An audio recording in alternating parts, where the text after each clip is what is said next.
17 जुलाई को जब सर्वदलीय बैठक हुई थी, सरकार की ओर से कहा गया था कि इस मॉनसून सत्र में 32 विधेयक या पेश किए जाएंगे या पारित किए जाएंगे। पर हकीकत यह है कि लोकसभा में इस सत्र में सिर्फ 7 बिल पास हुए और राज्यसभा में सिर्फ 5 बिल पास हुए। तो कहने और करने में बहुत फर्क है। कहा तो बहुत कुछ 17 जुलाई को, पर निकला क्या? विपक्ष की ओर से 17 जुलाई को हमने 13 मुद्दों को उठाया था जिस पर हम चर्चा चाहते हैं मॉनसून सत्र में। 13, पर हमें मालूम था कि 13 में से समय के अभाव के कारण 6 या 7 लिए जा सकते हैं, पर उन 13 मुद्दों में से सिर्फ एक ही मुद्दे पर चर्चा हो पाई, और वो भी 2 हफ्ते के विलंब के बाद।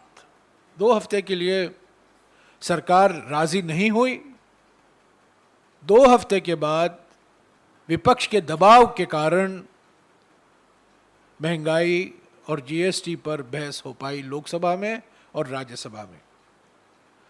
प्रधानमंत्री अपने भाषण में बड़ी बड़ी बातें की प्रोडक्टिविटी के बारे में, पर मैं प्रधानमंत्री को कहना चाहता हूं कि पार्लियामेंट के 2 स्तंभ होते हैं, प्रोडक्टिविटी और अकाउंटेबिलिटी।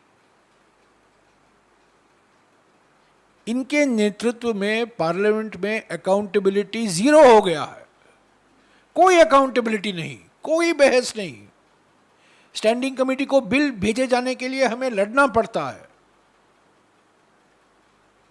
बहस कराने के लिए हमें लड़ना पड़ता है। जो हमारा संवैधानिक हक बनता है, लोकतांत्रिक हक बनता है, उसके लिए हमें लड़ना पड़ता है, संसद के अंदर और संसद के बाहर।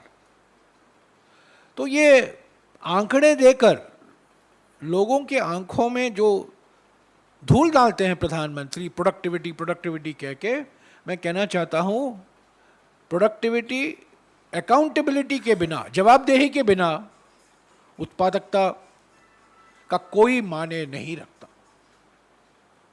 Productivity without accountability is meaningless.